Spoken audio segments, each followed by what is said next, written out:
মই জ্যোতিকা আপোনালোক সকলোকে স্বাগতম জনাইছোঁ। আশা কৰিছোঁ আপোনালোক ভালে আছে।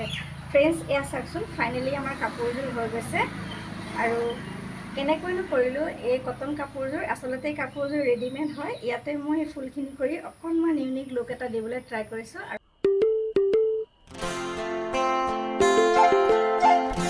কৈছিলোঁ যে কটন কাপোৰত মই কেনেকৈ ফেব্ৰিক কৰিছোঁ। আচলতে এইযোৰ ৰেডিমেড কাপোৰ হয়, চাদৰ মেখেলা। আৰু এই কাপোৰযোৰত মই একেবাৰে সহজ পদ্ধতিৰে এয়া ফেব্ৰিক কৰি উলিয়ালোঁ। আৰু ফাইনেল লুকটো আপোনালোকে চাওক। এয়া কাপোৰযোৰ মই পিন্ধিয়ে দেখুৱাইছোঁ আৰু কেনেকৈ কৰিছোঁ, কি কৰিছোঁ আপোনালোকে ভিডিঅ'টো স্কিপ নকৰাকৈ চাব বুলি আশা কৰোঁ।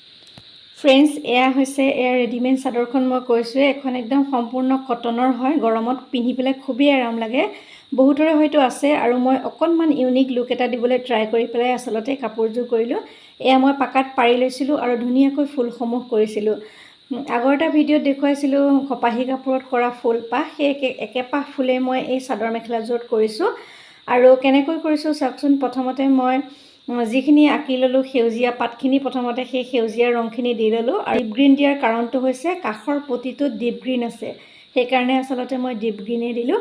আৰু অকণমান ব্লেক ইউজ কৰিছোঁ, মাজে মাজে হোৱাইট দিছোঁ। আৰু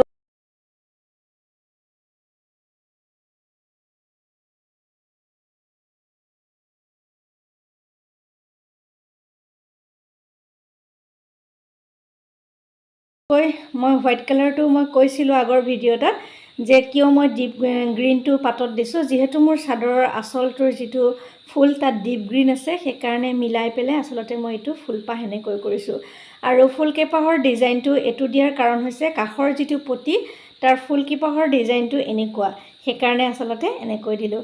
আৰু ইয়াতে আগৰ ভিডিঅ'টোত দেখুওৱাৰ ধৰণেৰে একেবাৰে সহজ পদ্ধতিৰে কম ৰঙেৰে সৈতে মই এই কাপোৰযোৰ কৰি উলিয়ালোঁ। আৰু গৰমত লাইট কালাৰবোৰ বেছি ভাল লাগে নহয় জানো। ইয়াতে হোৱাইটৰ ওপৰত মই প্ৰথমতে অৰেঞ্জ দিছোঁ, তাৰপিছত য়েল্ল' দিছোঁ, তাৰপিছত ৰেড দিছোঁ, ভায়লেট কালাৰ সেইটো অলপ দিছোঁ। আৰু এনেকৈ গোটেই কাপোৰযোৰ কৰিছোঁ। আপোনালোকে ভিডিঅ'টো স্কিপ নকৰাকৈ চাওক আৰু শেষত ধুনীয়া কমেণ্ট এটা কৰি জনাবলৈ নাপাহৰিব আপোনালোকে কেনেকুৱা পাইছে। ইতিমধ্যে মই আগতে দেখুৱাইছোঁৱে কেনেকুৱা লাগিছে পিন্ধি, সম্পূৰ্ণ কাপোৰযোৰ দেখুৱাইছোঁৱে। একেবাৰে সহজ পদ্ধতিৰে কৰিছোঁ, কিন্তু গোটেই কাপোৰযোৰ হৈ যাওঁতে ভাল লাগিছে দেখিবলৈ। আপোনালোকৰ কেনে লাগিছে জনাবলৈ নাপাহৰিব। তেনেহ'লে ফ্ৰেণ্ডছ, স্কিপ নকৰাকৈ ভিডিঅ'টো চাব বুলি আশা কৰিছোঁ। ভিডিঅ'টো চাই থাকক।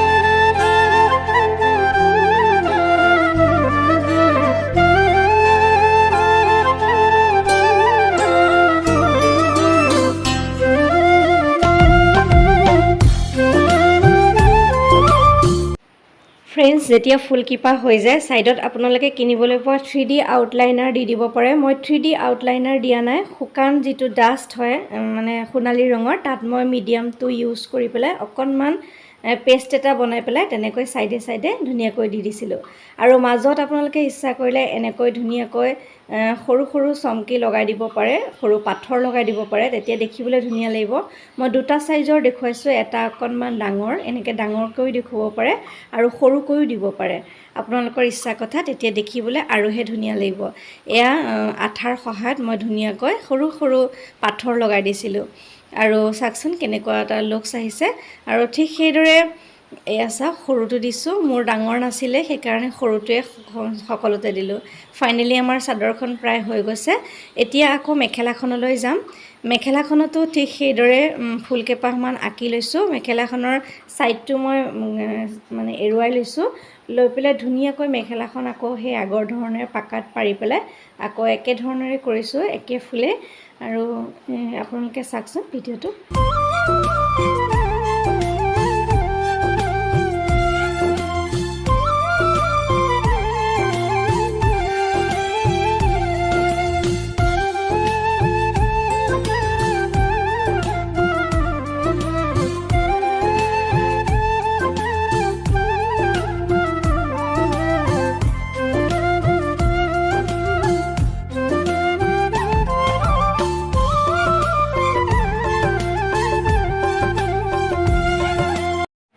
মেখেলাখনতো একেধৰণে একেটা পদ্ধতিৰে কৰিছোঁ। আৰু এয়া এনেকৈ আমি ফুলকেইপাহ কৰি লৈ তাৰপিছত পাতখিনি দিছিলোঁ। ইচ্ছা কৰিলে আপোনালোকে সোণালী ৰঙৰ যিটো 3D আউটলাইনাৰ হয় সেইটো আনি পেলাই চাইডে চাইডে দি দিব পাৰে, তেতিয়া আৰু জিলিকিব। মই সোণালী ৰংটো ইউজ কৰিছোঁ, ডাষ্ট যিটো সোণালী ৰং পাইছিলোঁ সেইটো ইউজ কৰিছিলোঁ মিডিয়াম 2D, যিহেতু ছাইডৰ গোটেই চাদৰৰ আঁচলটোত সোণালী ৰংটো আছে সেইকাৰণে মই আচলতে ইউজ কৰিছিলোঁ। আৰু ইয়াতে কেইটামান ৰং দেখিছে আপোনালোকে, ডিপ গ্ৰীণ, হালধীয়া, বেঙুনীয়া, ৰঙা, বগা, অৰেঞ্জ কালাৰ আৰু এটা হৈছে ক'লা। এইকেইটা ৰঙেৰে গোটেই কাপোৰযোৰ মই কৰি উলিয়ালোঁ। আৰু আপোনালোকে কেনে পাইছে বাৰু?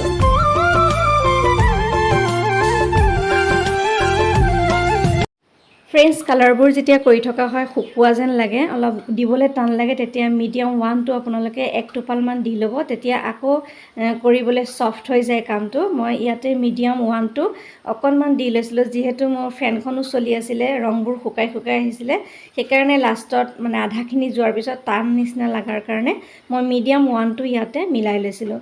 আৰু এনেকৈ কাপোৰ মানে ৰংখিনি দিবলৈ ট্ৰাই কৰিছিলোঁ। প্ৰতিটো ৰঙেই তেনেকুৱা হৈছিলে। কৰি থকাৰ সময়ত কেতিয়াবা ফেন চলি থাকিলে শুকোৱা যেন পালে মিডিয়াম 1টো আপোনালোকে অকণমান দি ল'ব।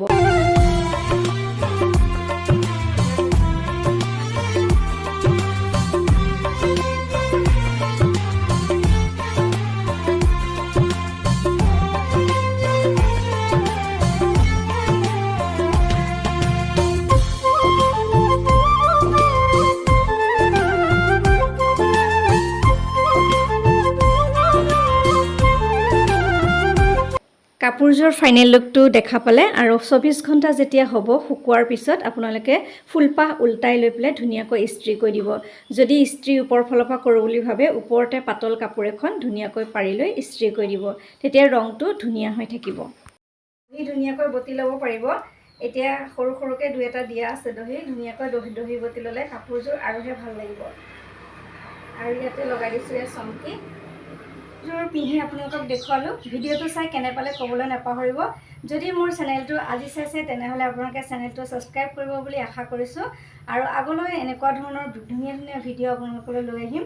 আজিলৈ আহিছোঁ, পুনৰ নতুন কাম লৈ আকৌ অহাৰ প্ৰতিশ্ৰুতিৰে মই জ্যোতিকা সকলোৰে পৰা বিদায় লৈছোঁ। নমস্কাৰ।